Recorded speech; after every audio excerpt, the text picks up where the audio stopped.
Ama naming Diyos na makapangyarihan sa lahat, lumalapit kami sa iyo ng may kababaang loob at buong pagtitiwala. Ikaw ang aming manlilikha, ang humihinga ng buhay sa aming mga baga, ang naglalagay ng lakas sa aming mga buto, at ang nagpapanumbalik ng sigla sa aming mga kalamnan. Ikaw ang Diyos na nagpapagaling, ang dakilang manggagamot na walang kapantay at walang karamdaman, ang makatatayo laban sa iyong kapangyarihan. Sa iyong presensya, ang kadiliman ay umaatras, ang sakit ay napapawi, at ang anumang kahinaan ay napapalitan ng banal na lakas. Panginoon, kinikilala namin na may mga sandali ng panghihina ang aming katawan, pagod ang aming isipan, at mabigat ang aming damdamin. May mga kirot na nakikita ng doktor at may mga sugat na ikaw lamang ang nakakakita. May mga karamdaman na may pangalan at may mga kondisyon na hindi maipaliwanag.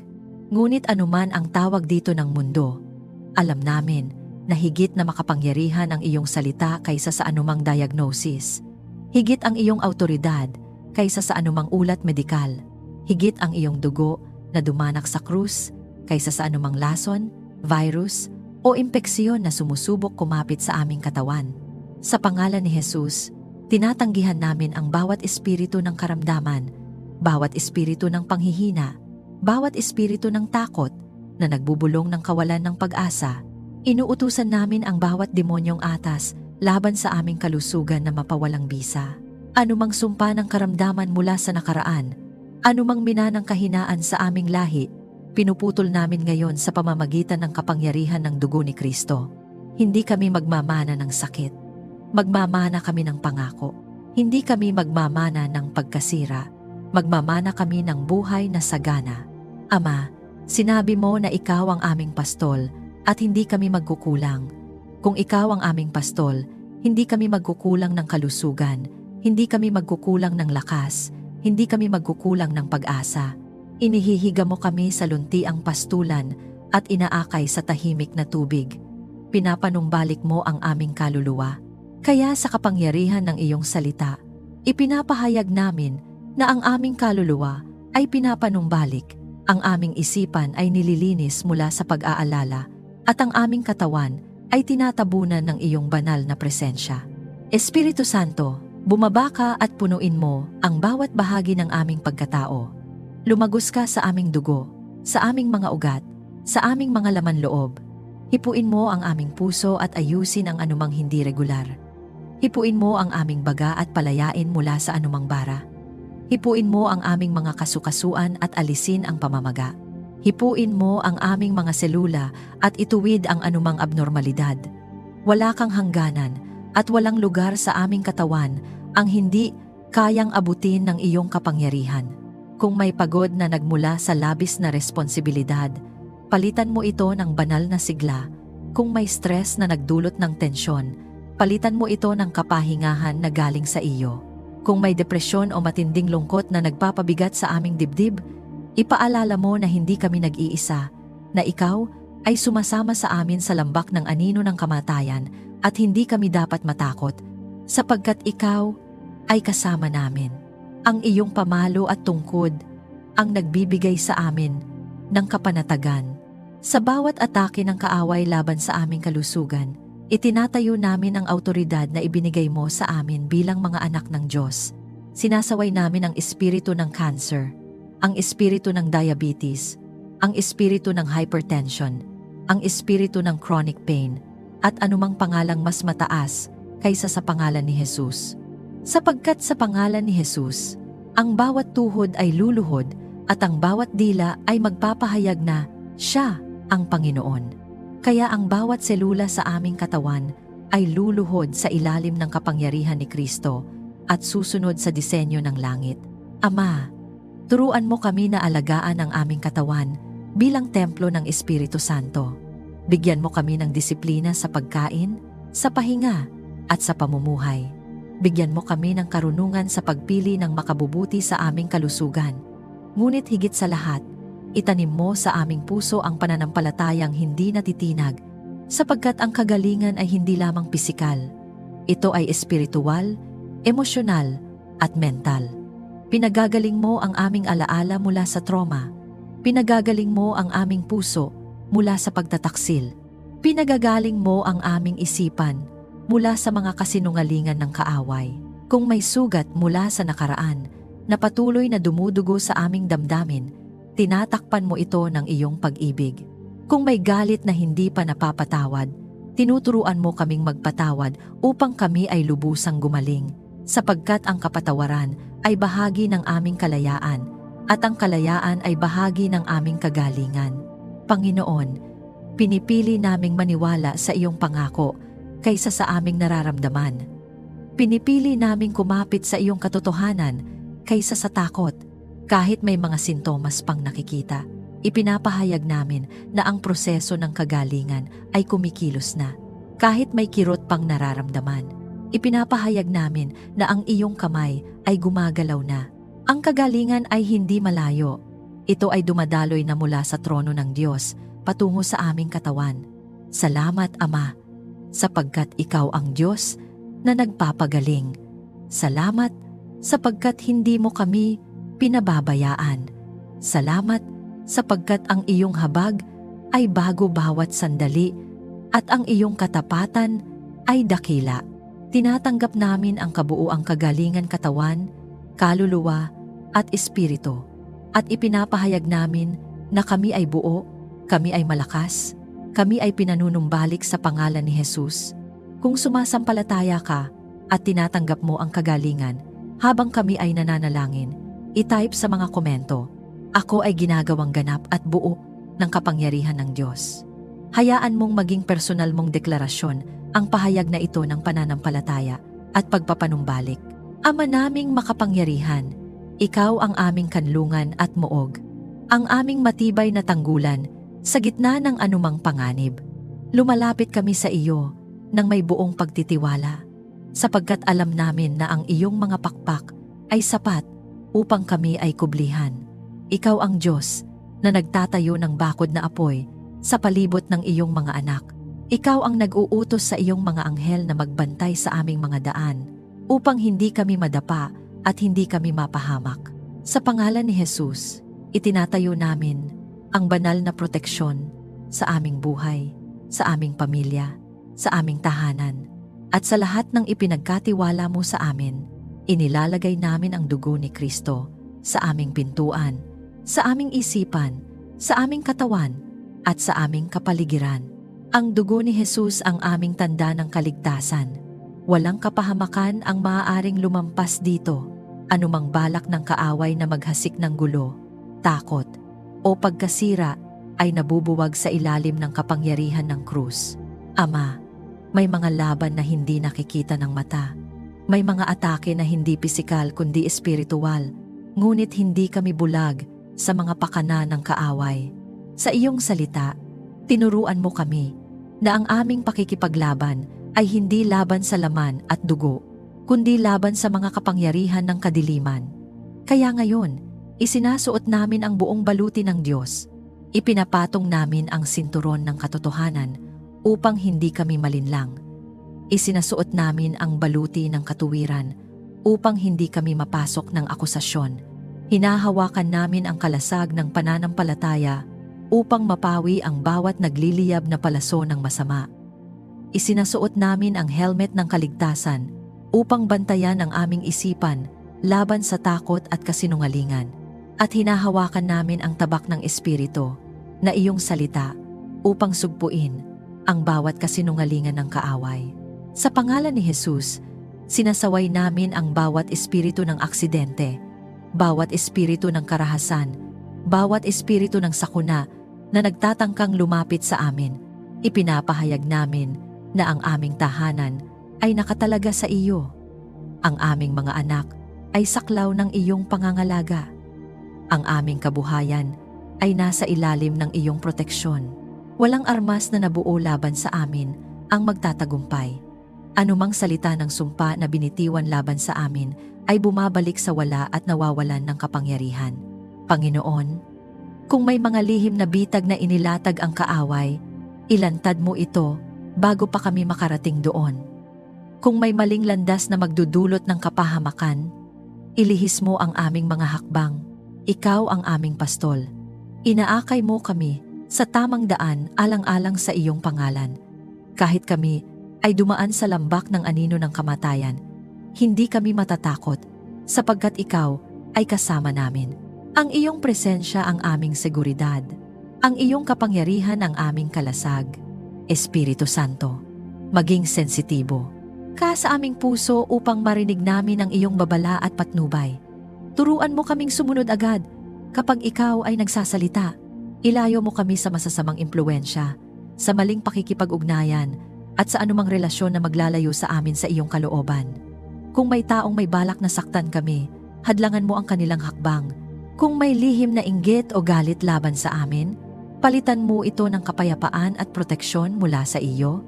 Pinipili naming magtiwala sa iyo, higit sa aming takot. Hindi kami mabubuhay sa pangamba, sapagkat ikaw ang aming tagapagtanggol. Ang aming isipan ay hindi hahayaang sakupin ng paranoia o pag-aalala. Sa halip, pupunuin mo ito ng kapayapaan at pagtitiwala. Sapagkat kung ang Diyos ay kakampi namin, sino ang laban sa amin? Kung ikaw ang nagbabantay sa aming bahay, hindi kami mabibigo. Sa bawat paglabas at pagpasok, kasama ka namin. Sa bawat desisyon, ikaw ang aming gabay. Sa bawat paglalakbay, ikaw ang aming tagapagtanggol. Inuutusan namin ang bawat espiritu ng pagnanakaw, panlilinlang, at pagkasira na umalis sa aming paligid. Walang puwang ang kadiliman sa aming tahanan, sapagkat ang liwanag ni Kristo ang naghahari rito. Ama, tinatanggap namin ang iyong proteksyon hindi lamang bilang panangga, kundi bilang pagpapakita ng iyong pag-ibig. Ang iyong pagbabantay ay tanda na mahal mo kami.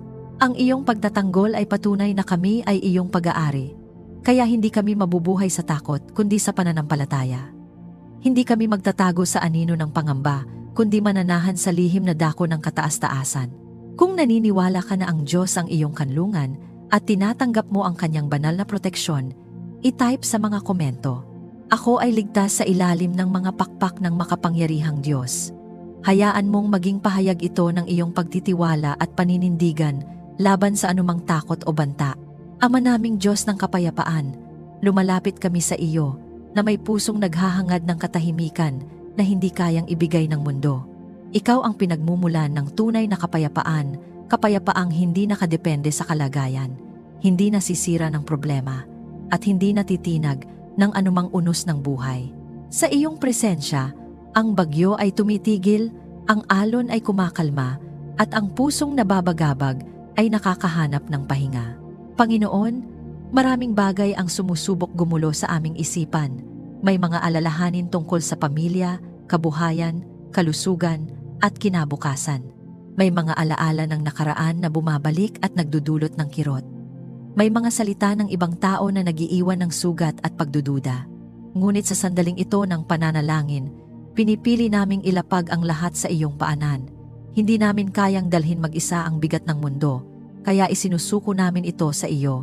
Sinabi mo sa iyong salita na ang iyong kapayapaan ay higit sa lahat ng pangunawa at magbabantay sa aming puso at isipan kay Kristo Jesus. Kaya ngayon, hinihiling namin na ang kapayapaang ito ay bumalot sa amin. Takpan mo ang aming isipan mula sa labis na pag-iisip. Palayain mo kami mula sa pag-aalala na paulit-ulit na bumabalik. Ilayo mo kami sa takot na nagpapahina sa aming pananampalataya. Palitan mo ang kaguluhan ng katahimikan, ang pangamba ng pagtitiwala at ang pagkalito ng malinaw na direksyon. Sa pangalan ni Jesus, sinasaway namin ang bawat espiritu ng pagkabalisa, depresyon at pagdududa. Anumang boses na hindi galing sa iyo na nagsasabing hindi namin kakayanin, pinatatahimik namin ito. Anumang kasinungalingan ng kaaway na nagsasabing kami ay mag-isa, itinatakwil namin ito. Ikaw ang Emmanuel, ang Diyos na kasama namin. Hindi kami iniiwan, hindi kami pinababayaan. Ama, turuan mo kaming manahimik sa iyong presensya. Sa mundong maingay at puno ng impormasyon, tulungan mo kaming marinig ang iyong banayad na tinig. Kapag ang paligid ay puno ng tensyon at alitan, gawin mo kaming daluyan ng kapayapaan. Kapag may hindi pagkakaunawaan sa aming tahanan o komunidad, gamitin mo kami upang magdala ng pagkakasundo at pag-unawa. Huwag mo kaming hayaang maging instrumento ng galit. Gawin mo kaming instrumento ng iyong kapayapaan. Kung may hidwaan sa aming pamilya, paghilumin mo ang sugat ng relasyon. Kung may tampuhan o hindi pagkakaunawaan, bigyan mo kami ng pusong mapagpakumbaba upang humingi ng tawad at magpatawad. Sapagkat alam namin na ang kapayapaan ay hindi lamang pakiramdam, kundi isang desisyong piliin ang pag-ibig kaysa pride, ang pagpapatawad kaysa paghihiganti, at ang pag-unawa kaysa paghusga. Espiritu Santo, punuin mo ang aming tahanan ng iyong presensya. Hayaan mong ang bawat silid ay maging lugar ng panalangin at pagpupuri. Itaboy mo ang anumang espiritu ng alitan at pag-aaway. Ang aming tahanan ay hindi magiging lugar ng sigawan at sumbatan, kundi lugar ng pag-ibig at respeto. Ang aming mga salita ay magiging puno ng biyaya at hindi ng paninira. Kapag ang mundo ay tila magulo, may mga balitang nakakatakot, may mga pangyayaring hindi maintindihan, itulak mo ang aming puso na lalong kumapit sa iyo. Paalalahanan mo kami na ikaw ang hari na nakaupo sa trono. Walang nangyayari na hindi mo nalalaman. Walang problema na mas malaki kaysa sa iyong kapangyarihan. Kaya sa halip na magpadala sa takot, pipiliin naming magtiwala. Panginoon, ibalik mo ang kagalakan sa aming puso. Sapagkat ang kagalakan sa iyo, ang aming kalakasan. Kung may lungkot na matagal nang bumabalot sa amin, palitan mo ito ng pag-asa. Kung may pagkadismaya na dulot ng mga nabigong plano, ipakita mo na ang iyong plano ay mas mataas at mas mabuti. Turuan mo kaming maghintay ng may kapayapaan, hindi ng may pagkainip o pagdududa. Inaangkin namin ang kapayapaan na nagmumula sa iyo, kapayapaan sa aming puso, kapayapaan sa aming isipan, kapayapaan sa aming tahanan, at kapayapaan sa aming komunidad. Ipinapahayag namin na hindi kami magiging alipin ng takot o stress. Kami ay mga anak ng Diyos ng kapayapaan, at ang aming pagkatao ay nakaugat sa iyong presensya. Kung ninanais mo ang kapayapaang higit sa pangunawa, at tinatanggap mo ito sa iyong buhay, i-type sa mga komento, "Ako ay nababalutan ng kapayapaan ng Diyos na hindi matitinag." Hayaan mong maging deklarasyon ito ng iyong puso na pipiliing magtiwala sa Kanya sa gitna ng anumang sitwasyon. Ama naming Diyos, na pinagmumulan ng lahat ng mabuti, lumalapit kami sa iyo na may pusong puno ng pasasalamat at pag-asa. Ikaw ang nagbibigay ng bawat mabuting kaloob at bawat ganap na handog. Ang lahat ng mayroon kami ay nagmula sa iyong kamay. Ang aming hininga ay biyaya. Ang aming pamilya ay biyaya. Ang aming kakayahan, talino at oportunidad ay biyaya na nagmumula sa iyo. Kaya sa sandaling ito, kinikilala namin na ikaw ang aming tagapagpala. Panginoon, hindi lamang material na bagay ang aming hinahangad. Ang tunay na pagpapala ay ang iyong presensya sa aming buhay. Ang tunay na kayamanan ay ang pagkakaroon ng relasyon sa iyo. Ngunit alam din namin na ikaw ay Diyos na naglalaan.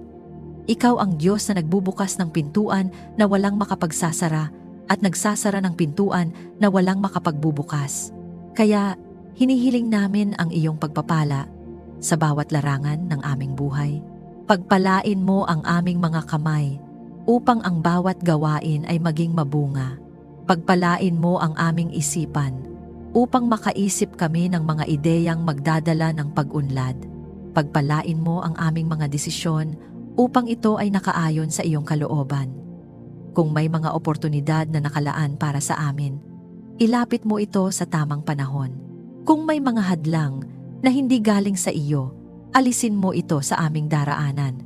Sa pangalan ni Jesus, sinasaway namin ang bawat espiritu ng kakulangan at kahirapan na nagtatangkang itali ang aming kabuhayan. Anumang sumpa ng pagkakautang, pagkabigo, o paulit-ulit na pagkalugi ay pinuputol namin.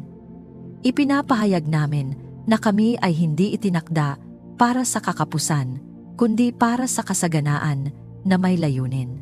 Hindi kami pagpapalain para sa pagmamataas, kundi upang maging pagpapala sa iba. Ama, turuan mo kaming maging mabuting katiwala ng iyong mga kaloob. Bigyan mo kami ng karunungan sa paghawak ng pera, sa pag-iipon, sa pagbibigay, at sa paggastos. Huwag mo kaming hayaang maging alipin ng materyal na bagay. Sa halip, gawin mo kaming daluyan ng iyong kabutihan. Kapag kami ay pinagpala, hayaan mong ang iba ay makinabang. Kapag kami ay itinaas, tulungan mo kaming magtaas din ng iba.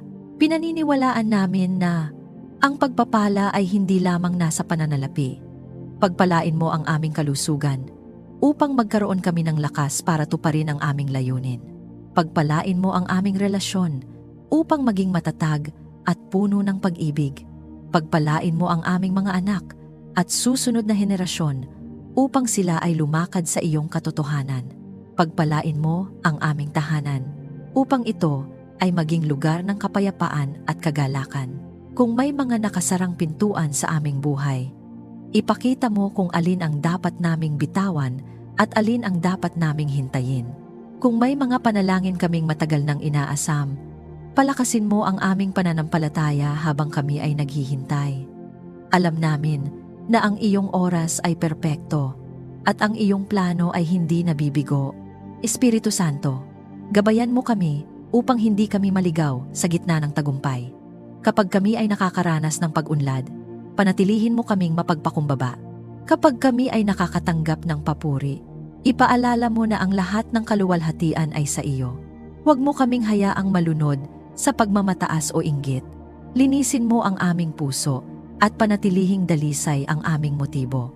Panginoon, ipinapahayag namin ang pagpapala sa aming trabaho at negosyo. Ipinapahayag namin ang pagtaas at pag-unlad na galing sa iyo. Ipinapahayag namin ang mga bagong oportunidad na naaayon sa iyong kalooban. Ang aming mga kamay ay hindi magiging walang bunga. Ang aming pagsisikap ay hindi masasayang. Ang iyong pabor ay nasa amin at ang iyong biyaya ang nagbubukas ng mga pintuan. Tinatanggap namin ang pagpapalang espiritual, mas malalim na pagkakilala sa iyo, mas malinaw na pag-unawa sa iyong salita, at mas matatag na pananampalataya. Tinatanggap namin ang pagpapalang emosyonal kagalakan, kapalit ng kalungkutan, pag-asa, kapalit ng panghihina. Tinatanggap namin ang pagpapalang pinansyal sapat at higit pa para sa aming pangangailangan at para makatulong sa iba. Tinatanggap namin ang pagpapalang relational pagkakasundo, respeto, at pag-ibig sa bawat ugnayan. Ama, salamat, sapagkat ikaw ang Diyos na nagbubuhos ng pagpapala na umaapaw. Hindi kami nabubuhay sa takot na baka maubusan, sapagkat ang iyong kayamanan ay hindi nauubos. Kami ay mga anak ng hari, at ang aming Ama ay may sapat at higit pa, kaya may tapang kaming humiling, may pananampalatayang umasa, at may pusong handang magpasalamat. Kung tinatanggap mo ang pagpapala ng Diyos sa bawat aspeto ng iyong buhay, i-type sa mga komento, "Ako ay pinagpapala upang maging pagpapala." Hayaan mong maging personal mong pahayag ito ng pananampalataya at pasasalamat sa kabutihan ng Diyos. Ama naming Diyos na makapangyarihan, ikaw ang Diyos na nagbibigay ng tagumpay sa iyong mga anak. Ikaw ang nagsasanay sa aming mga kamay para sa laban at nagpapalakas sa aming mga bisig upang manaig. Sa bawat hamon na aming kinakaharap, ikaw ang aming sandigan. Sa bawat laban na tila mahirap, ikaw ang aming watawat. Hindi kami nakikipaglaban ng mag-isa, sapagkat ikaw ang Diyos na nangunguna sa amin at lumalaban para sa amin. Panginoon, may mga pangarap kang inilagay sa aming puso. May mga layunin kang ipinagkatiwala sa aming mga kamay. May mga pangako kang ibinulong sa aming espiritu. Ngunit sa daan patungo sa katuparan, may mga pagsubok, may mga hadlang, at may mga tinig na nagsasabing, hindi namin kaya. Sa sandaling ito, pinipili naming maniwala sa iyong salita kaysa sa alinmang pagdududa. Sapagkat kung ikaw ang naglagay ng pangarap, ikaw rin ang magbibigay ng lakas upang ito ay maisakatuparan. Sa pangalan ni Jesus, sinasaway namin ang bawat espiritu ng pagkabigo at pagkatalo. Anumang demonyong atas na naglalayong pigilan ang aming pag-unlad ay nawawalan ng kapangyarihan. Anumang siklo ng paulit-ulit na kabiguan sa aming buhay ay pinuputol ngayon. Hindi kami itinakda para manatili sa ilalim. Kami ay itinakda upang itaas ng iyong kamay sa tamang panahon. Hindi kami nilikhang umatras sa takot. Kami ay nilikhang lumakad sa pananampalataya. Ama, turuan mo kaming magtiyaga, sapagkat ang tagumpay ay hindi agad nakikita, ngunit unti-unting nahuhubog sa proseso. Kapag kami ay napapagod, paalalahanan mo kaming hindi walang kabuluhan ang aming pagsisikap sa iyo. Kapag kami ay nadadapa, itayo mo kami at patatagin. Huwag mo kaming hayaang manatili sa pagkakamali. Gamitin mo ito upang kami ay matuto at lumago. Espiritu Santo, bigyan mo kami ng disiplina at determinasyon. Alisin mo ang katamaran at pag-aalinlangan. Palitan mo ito ng sigasig at malinaw na layunin. Tulungan mo kaming ituon ang aming pansin sa iyong kalooban at hindi sa mga distraksyon ng mundo. Sa bawat desisyon, sa bawat hakbang, gabayan mo kami upang kami ay makalakad ng may karunungan. Panginoon, ipinapahayag namin na ang aming mga proyekto ay magtatagumpay kung ito ay nakaayon sa iyong plano. Ang aming mga plano ay itinataguyod mo. Ang aming mga layunin ay pinapalakas mo. Ang aming mga pagsisikap ay hindi mawawala sa wala. Kung may pintuang kailangang buksan, buksan mo ito. Kung may kailangang isara, isara mo ito para sa aming kabutihan. Nagtitiwala kami na ang iyong kamay ang gumagabay sa aming landas. Kung may kompetisyon o laban na aming kinahaharap, ikaw ang aming kalamangan. Hindi dahil sa aming sariling kakayahan, kundi dahil sa iyong pabor. Ang iyong biyaya ang nagbubukod sa amin. Ang iyong presensya ang nagbibigay sa amin ng kapayapaan kahit sa gitna ng presyon. Hindi kami matitinag ng opinyon ng tao, sapagkat ang aming pagkakakilanlan ay nakaugat sa iyo. Sa bawat larangan ng aming buhay sa trabaho, sa negosyo, sa ministeryo, sa pamilya, hinihiling namin ang iyong tagumpay na may integridad. Huwag mo kaming hayaang magtagumpay sa maling paraan. Panatilihin mo kaming tapat, matuwid, at may takot sa iyo, sapagkat ano ang pakinabang ng tagumpay kung mawawala ang aming kaluluwa? Mas nanaisin namin ang mabagal ngunit matuwid na pag-unlad kaysa sa mabilis ngunit walang pundasyon. Ama, palakasin mo ang aming loob kapag kami ay tinutukso na sumuko. Ipaalala mo sa amin ang mga nakaraang pagkakataon na iyong ipinagtagumpay kami. Ang parehong Diyos na nagligtas noon ay ang parehong Diyos na gumagawa ngayon. Ang parehong kamay na nagbukas ng daan noon ay ang parehong kamay na magbubukas muli. Kaya hindi kami uurong, hindi kami titigil. Patuloy kaming lalakad hanggang makita namin ang katuparan ng iyong pangako. Ipinapahayag namin ang tagumpay laban sa takot. Ipinapahayag namin ang tagumpay laban sa kakulangan. Ipinapahayag namin ang tagumpay laban sa karamdaman. Ipinapahayag namin ang tagumpay laban sa bawat espiritual na atake. Kami ay higit pa sa mananagumpay sa pamamagitan niya na nagmamahal sa amin. Ang aming pagkatalo ay hindi ang huling salita. Ang iyong pangako ang huling salita sa aming buhay. Ama, salamat sapagkat ang tagumpay na ibinibigay mo ay hindi pansamantala. Ito ay may layunin, may direksyon, at may eternal na halaga. Ang aming buhay ay magiging patotoo ng iyong katapatan. Ang aming kwento ay magiging patunay ng iyong kapangyarihan. Ang aming tagumpay ay magiging dahilan upang ikaw ay luwalhatiin. Maraming salamat sa iyong patuloy na pagsama sa akin sa sandaling ito ng panalangin. Naway sa mga sandaling tahimik tayong lumapit sa Diyos, na puno ang iyong puso ng pag-asa, lakas, at kapayapaang tanging siya lamang ang makapagbibigay. Dalangin ko na sa bawat hakbang mo ngayong araw, maranasan mo ang kanyang presensya sa gitna man ng saya o pagsubok. Tandaan mong hindi ka nag-iisa. Ang Diyos ay laging nariyan, umaakay, nagbabantay, at nagmamahal ng walang hanggan. Kung may bigat ang iyong kalooban, kung may pasasalamat o panalangin kang nais ialay, huwag kang mag-atubiling i-comment ito. Sama-sama tayong lalapit sa Panginoon, sapagkat alam nating walang panalangin binabaliwala kapag ito'y mula sa tapat na puso. Naway maging isang tahanan ng pananampalataya, ang munting komunidad na ito, isang lugar ng pag-ibig, pagdamay, at pagkakaisa sa ilalim ng biyaya ng Diyos. Kung ikaw ay napalakas at napagpala ng panalangin ito, inaanyayahan kitang i-like, i-share, at mag-subscribe upang mas marami pa ang maabot at mapalakas sa kanilang espiritual na paglalakbay. Maraming salamat sa iyong oras at pakikinig. Dalangin ko ang patuloy na pag-iingat, gabay, at pagpapala ng Diyos sa iyo at sa iyong buong pamilya. Naway maging mapayapa, mabunga, at puno ng pag-asa ang iyong araw. Hanggang sa muli nating pagsasama sa panalangin, pagpalain ka nawa ng Diyos. God bless you.